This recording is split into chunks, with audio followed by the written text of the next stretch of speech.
في موضوع آخر، إجراءات أمنية استثنائية أطلقتها الدوائر الأمنية بقليميم أمس لضمان مرور سلس لاحتفالية رأس السنة الميلادية الجديدة.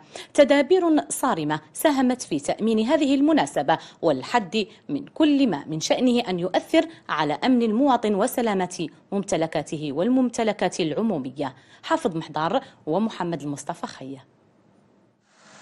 تدابير وإجراءات أمنية استثنائية رافقت إحياء رأس السنة الميلادية الجديدة على مستوى مدينة قليميم، أسوة بباقي أرجاء المملكة بمختلف مداخل المدينة، تثبيت للسدود القضائية لتأمين ولوج العربات ومراقبة روتينية للحمولة ووثائق السيارات، وبالموازاة انتشار لكل الوحدات الأمنية على اختلاف طبيعة المهام الموكولة إليها للسهر على مرور عادي لأجواء الاحتفال بهذه المناسبة.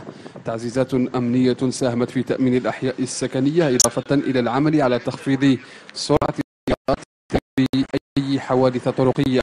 تدخلات مكنت أيضا من إيقاف بعض المشتبه بهم وكذا المطلوبين إلى الدوائر الأمنية أو من ثبتت في حقهم تجاوزات يعاقب عليها القانون، خاصة ببعض النقاط السوداء بالمدينة.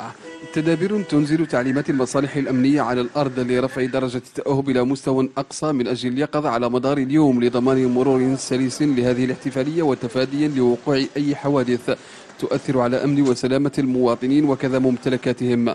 إجراءات أمنية صارمة جسدها الانتشار الكبير لرجال الأمن الوطني بكل أرجاء مدينة قليميم، وجولات مكوكية بمختلف المسالك والبؤر السوداء للتصدي لكل ما من شأنه أن يؤثر على الأجواء الاحتفالية بآخر ليلة من السنة الميلادية المنتهية واستقبال السنة الجديدة.